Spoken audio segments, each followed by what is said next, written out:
সুপ্রিয় শ্রোতা, শুভ সন্ধ্যা। আশা করি ভালো আছেন সবাই। একটি কথা না বলে পারছি না। সত্যি কথা বলতে কি, আমি যখন এই অনুষ্ঠানটি শুরু করি কেমন যেন একটা অস্বস্তি কাজ করত। মানে আপনাদের অস্তিত্ব আমি সেভাবে বুঝতে পারতাম না। যত দিন যাচ্ছে দেখতে পাচ্ছি আমাদের মাঝের ঝাপসা অন্ধকার কেটে যাচ্ছে, একটি আলোর রেখা দেখতে পাচ্ছি। এই প্রমাণিত অপ্রমাণিত নিয়ে আমার অনেক স্বপ্ন। আমার এই অবসর জীবনের প্রতিটি ক্ষণে, প্রতিটি পলে কেবলই ঘুরে বেড়ায় প্রমাণিত অপ্রমাণিত। নিশ্চয়ই আমার এই অনুভূতি, এ ভালোবাসা একদিন আপনাদের মাঝেও ছড়িয়ে যাবে, আর সেদিনই আমি নিজেকে সার্থক মনে করব। আমার সব পাওয়ার এ জীবনে শেষ পাওয়াটি নিশ্চয়ই আমায় হতাশ করবে না। শ্রোতা বন্ধুরা, আজকের বিষয়টি এই সামাজিক অবক্ষয়ের যুগে খুবই বেদনাদায়ক, আবারও গুরুত্বপূর্ণ। আসলে আমাদের এ সমাজে যদি এই আইনটি পাশ করার প্রয়োজন না পড়ত, তবেই বোধহয় সবচেয়ে স্বস্তি পেত এই সমাজ। কিন্তু বিধি বাম। চলুন কথা না বাড়িয়ে চলে যাই আজকের গল্পে। আজকের বিষয় হলো পিতামাতার ভরণ পোষণ আইন 2013। বৃদ্ধ সোনা মিয়া তার পুত্রের সংসারে বড়ই কোণঠাসা অবস্থায় পড়ে আছে। পুত্র রমজান জানিয়ে দিয়েছে পিতা সোনা মিয়া যেন তার সব জমি লিখে দিয়ে যায় তাকে। রমজান তার পিতার দেখাশোনা, খাবার দাবার সবকিছু ব্যবস্থা করবে, আর সোনা মিয়া মারা গেলে তার কন্যা মরিয়ম উড়ে এসে জুড়ে বসবে জমিতে, ভিটায়। তা তো হতে পারে না। সায় দেয় একথায় পুত্রবধূ মনোয়ারা। অসহায় নাতনি রুবিনা লুকিয়ে লুকিয়ে তার দাদাকে খাবার দেয়। আশেপাশের পড়শিরা সোনা মিয়াকে বলে আজকাল নাকি বৃদ্ধ পিতামাতার জন্য আইন আছে, সে যেন ব্যবস্থা নেয়। এভাবে কতদিন? অসহায় সোনা মিয়া ভাবে, হায়, আইন দিয়ে কি ভালোবাসা আদায় করা যায়? এক সময় সব সহ্যের সীমা ছাড়িয়ে যায়। প্রতিবেশী রকিব মিয়া আর সুলতান মিয়া লুকিয়ে সোনা মিয়াকে নিয়ে যায় জেলা লিগাল এইড অফিসে, যেখানে বিনামূল্যে আইনি সেবা দেয়া হয়। প্রয়োজনে টাকা পয়সা ছাড়াই উকিল সাহেবরা মামলা করেন। লিগাল এইড অফিসার সোনা মিয়ার কাছে সব শুনে রমজান মিয়াকে নোটিশ পাঠায়। আপোষের চেষ্টা করে, কোনো ফল হয় না। রমজান মিয়ার একই কথা, আমি আমার বাপকে দেখি, খাওয়াই পড়াই, তো বাপ কেন সব জমি তাকে লিখে দেয় না? কেন তার মৃত্যুর পর বাপের জন্য কোনো কিছু না করেই বোন ভাগ পাবে? সোনা মিয়া বলে তার কন্যা শ্বশুরবাড়িতে কোনো মতো টিকে আছে। তার মৃত্যুর পর কন্যার শেষ আশ্রয় এইটুকু জমি, তাও যদি না থাকে মেয়েটা পথে বসবে। মামলা হয় রমজান মিয়া আর তার স্ত্রীর নামে। আদালতে মামলা চলাকালে বৃদ্ধ পিতা বিচারককে বলেন, আমি আমার ছেলে বউয়ের কোনো শাস্তি চাই না, সুমতি চাই হুজুর। অসহায় পিতার আর্তনাদে মন গলে না পুত্র রমজান আর তার পুত্রবধূর। বিচারক দুপক্ষের সাক্ষ্য প্রমাণাদি পর্যালোচনায় আদেশ দেন যে বাদী সোনা মিয়া তার বক্তব্য প্রমাণে সমর্থ হয়েছে। আসামি পক্ষকে আপোষের সুযোগ দেয়া হলেও তারা আপোষে রাজি হয়নি। তাদের বিরুদ্ধে বৃদ্ধ পিতাকে ভরণ পোষণ না দেওয়ার অভিযোগ প্রমাণিত হওয়ায় পিতামাতার ভরণ পোষণ আইন 2013 এর 5-1 ধারায় রমজান আলীকে এবং 5-2 খ ধারায় রমজান আলীর স্ত্রী ফুলবানুকে পৃথকভাবে 1 লক্ষ টাকা জরিমানা, অনাদায়ে 3 মাস কারাদণ্ডে দণ্ডিত করা হয়। রায় শুনে মাথায় হাত রমজান আর ফুলবানুর। এরকম মামলা হবে, তার বিচার হবে, আবার বিচারে জেল জরিমানা হবে, এটা তারা চিন্তাও করেনি। যদিও লিগাল এইডের থেকে তাদের বারবার এই আইনের কথা বলা হয়, আপোষ মীমাংসা করতে বলে, কিন্তু দেশে যে এরকম আইন সত্যিই আছে তা তারা বিশ্বাসও করে উঠতে পারেনি। রমজান ও ফুলবানু রায় ঘোষণার পর সম্বিত ফিরে পায়। জোরহাত করে বিচারককে জানায় তারা অনুতপ্ত, তাদের পিতাকে তারা এখন দেখে শুনে রাখবে। বিচারক ভাবেন এ ধরনের পারিবারিক সম্পর্কের মামলায় শাস্তি দেওয়াটা মূল উদ্দেশ্য নয়, আর তাছাড়া শাস্তি দিয়ে সম্পর্ক ভালোও করা যায় না। বিজ্ঞ বিচারক দ্য প্রভিশন অফ অফেন্ডার্স অর্ডিন্যান্সের কথা ভাবেন। বিজ্ঞ বিচারক আরও ভাবেন, দেশে যথেষ্ট ভালো আইন আছে, কিন্তু সঠিকভাবে তার প্রয়োগ হয় না। সাধারণ ভুক্তভোগীরা এসব আইন সম্পর্কে অবগতও নয়, আর সেজন্য ভালো ভালো আইনগুলো সাদা কালো কাগজের লেখা থেকে বের হয়ে এসে জনসাধারণের কল্যাণে আসে খুবই কম। যদিও আজকাল প্রতিটি জেলা সদরে জজ কোর্টের অধীনে লিগাল এইড অফিস আছে, যেখানে বিনামূল্যে আইনি সেবা দেওয়া হয়, প্রচুর বেসরকারি প্রতিষ্ঠান আছে যারা আইনকে সাধারণের কাছে পৌঁছে দেবার জন্য কাজ করে যাচ্ছে। কিন্তু 18 কোটির এই দেশে আজও সাধারণ মানুষের কল্যাণের জন্য যেসব আইন, তা সহজবোধ্য করে বোঝানো সম্ভব হয়নি, পৌঁছানো সম্ভব হয়নি সাধারণ মানুষের দরজায়। বিজ্ঞ বিচারক বাদী সোনা মিয়াকে বলেন, আপনার পুত্র পুত্রবধূ অনুতপ্ত, তারা তাদের ভুল সংশোধন করতে চায়, আপনি কি তাদের ক্ষমা করে একটি সুযোগ দিতে চান? সোনা মিয়া জজ সাহেবের কথায় হাতে চাঁদ পায়। তিনি বলেন, হুজুর, আমি কোনোদিনই চাই না সন্তান শাস্তি পাক, আমি চাই তাদেরকে নিয়ে শান্তিতে থাকতে। জজ সাহেব কাঠগড়ায় দাঁড়ানো আসামিদের দিকে তাকিয়ে বলেন, দেখেছেন, আপনাদের পিতা আপনাদের অপরাধ প্রমাণিত হওয়া সত্ত্বেও শাস্তি চাচ্ছেন না। আইন অনুযায়ী সন্তানের কাছ থেকে ভরণ পোষণ পাওয়া পিতামাতার অধিকার। এ আইন ভঙ্গ করলে শাস্তি হবে। কিন্তু এখানে যেহেতু আসামিগণ তাদের ভুল বুঝতে পেরেছে এবং তারা নিজেদের সংশোধন করতে চায়, সেহেতু বর্তমান আদেশটি স্থগিত রেখে বিজ্ঞ আদালত নতুন আদেশ দিতে শুরু করেন।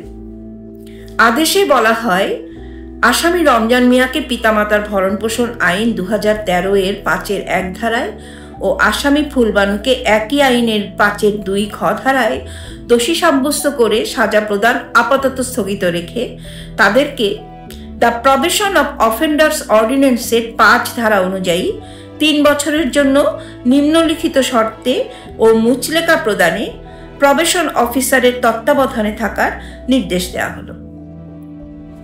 তবে একজন আসামি মহিলা বিধায় 2 জন আসামিকেই একজন মহিলা প্রবেশনার অফিসারের তত্ত্বাবধানে রাখার নির্দেশ দেওয়া হলো। বিজ্ঞ আদালত কিছু শর্তও যোগ করেন। তা হলো, প্রথমত, আসামিগণ 3 বছর পর্যন্ত প্রবেশন অফিসারের তত্ত্বাবধানে থাকবে। দ্বিতীয়ত, আসামিগণ বাদী সোনা মিয়ার সাথে ভালো আচরণ করবে, তাকে সঠিকভাবে দেখাশোনা করবে, ভরণ পোষণ প্রদান করবে। তৃতীয়ত, আসামিগণ বাদীকে কোনো সম্পত্তি লিখে দেবার জন্য চাপ প্রয়োগ করবেন না। চতুর্থত, বর্ণিত সময়ে আসামিগণ কোনো অপরাধের সাথে যুক্ত হবেন না। পঞ্চমত, আসামিগণ উপরোক্ত কোনো শর্ত ভঙ্গ করলে তাদের প্রবেশন বাতিল হবে এবং তাদের বিরুদ্ধে দ্য প্রভিশন অফ অফেন্ডার্স অর্ডিন্যান্সের 7 ধারা অনুযায়ী আইনানুগ ব্যবস্থা গ্রহণ করা হবে। সুপ্রিয় শ্রোতা, আজকের ঘটনা এবং বিচার সবই আপনাদের অনেকের কাছে একটু অজানা প্রক্রিয়া। সচরাচর আমাদের কাছে এ ধরনের মামলা আসে না। আবারও সচরাচর আমাদের বিজ্ঞ বিচারকগণ দ্য প্রভিশন অফ অফেন্ডার্স অর্ডিন্যান্সের প্রয়োগও করেন না। তবে এটা আসার কথা যে আমাদের নতুন প্রজন্মের বিচারকরা এসব আইনের প্রয়োগ করছেন, আইনের প্রয়োগের ক্ষেত্রে অলিখিত অচলায়তন ভাঙছেন। একেবারে খুব সহজ করে যদি আজকের বিষয়টি নিয়ে বলি, তাহলে বলতে হয় 2013 সনে আমাদের দেশে পিতামাতার ভরণ পোষণ আইনটি পাশ হয়েছে। আমাদের দেশের সামাজিক বন্ধনের কারণেই এই আইনটির প্রয়োগ তেমন দেখা যায় না। এই আইনে কিন্তু কেবলমাত্র পিতামাতা না, দাদা দাদি, নানা নানিরাও সুরক্ষা পেয়ে থাকেন। আজকের এই অপ্রচলিত আইন আর তার প্রয়োগ নিয়ে, বিশেষ করে প্রবেশন নিয়ে আপনাদের মনে নিশ্চয়ই অনেক প্রশ্ন দেখা দিয়েছে। করে ফেলুন সব প্রশ্ন, বলে ফেলুন আপনাদের কোনো পরামর্শ। শ্রোতা আর কথকের মেলবন্ধনে প্রমাণিত অপ্রমাণিত পৌঁছে যাক সাধারণ মানুষের দোরগোড়ায়। আর আপনারা তো জেনেই গেছেন, এখন থেকে প্রতি বৃহস্পতিবার রাত 9টায় প্রমাণিত অপ্রমাণিত নিয়ে হাজির হচ্ছি। চলুন ফিরে যাই আবারও আমার 9 মাসের ওকালতি জীবনের গল্পে। যা বলছিলাম গত এপিসোডে, 9 মাসের ওকালতি জীবনের প্রথম দিকটা ভালোই কাটছিল। একেবারে নতুন পরিবেশ, নতুন জীবন। সময় চলতে লাগলো খুব দ্রুত।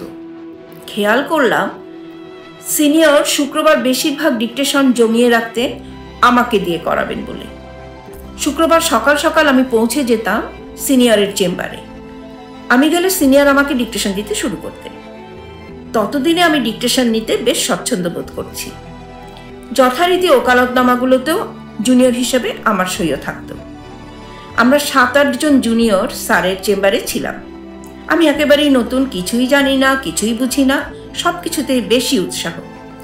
4-5 মাসের মাথায় দেখলাম অন্যান্য জুনিয়ররা আমায় ঠিক পছন্দ করছেন না। কেমন যেন একটা গুমোট পরিবেশ।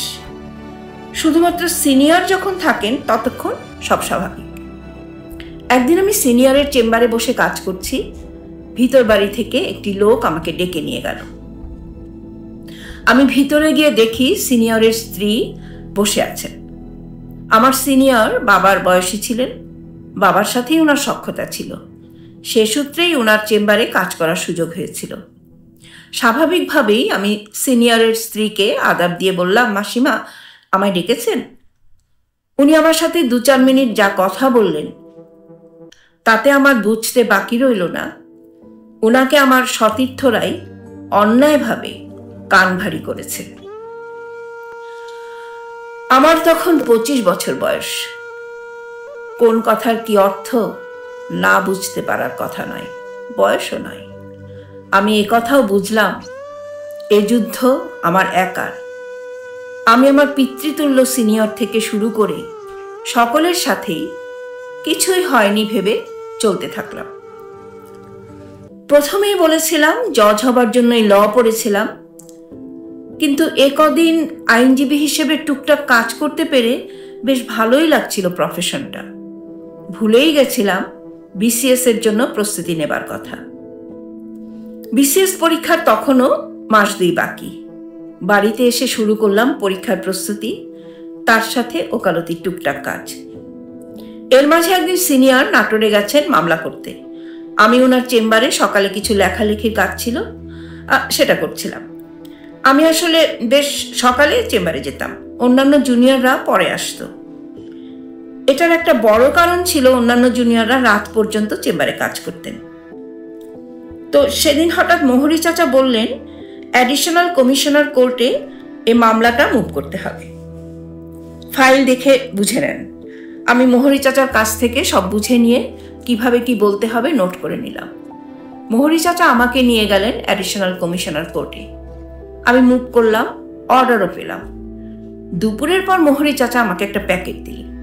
আমি লজ্জায় সবার সামনে প্যাকেটটা খুলতে পারলাম না। বিকালে বাড়ি ফিরে প্যাকেটটা খুলে দেখি প্যাকেটে 4,500 টাকা। কি সর্বনাশ! এত টাকা তো আমি একসাথে কখনো চোখেও দেখিনি। বাবাকে বললাম। বাবা বললেন, কিছু না জেনে না শুনে না শিখে মুভ করে এত টাকা, এটা ভালো না। পরের দিন সকালে চেম্বারে গিয়ে স্যারকে কেসের কথা বলে প্যাকেটটা ওনার হাতে দিলাম। উনি প্যাকেটটা খুলে টাকাটা দেখলেন, হাসলেন, বললেন, কৃষ্ণা, তোমাকে অন্যান্য জুনিয়ররা কেন হিংসা করে বুঝতে পারছো? হিংসা করে তোমাকে আমি অন্য চোখে দেখি বলে, আর তোমার এই সততা আর সিনসিয়ারিটির জন্যই তোমাকে অন্য চোখে দেখি। গর্ধবগুলো তো তা বুঝবে না।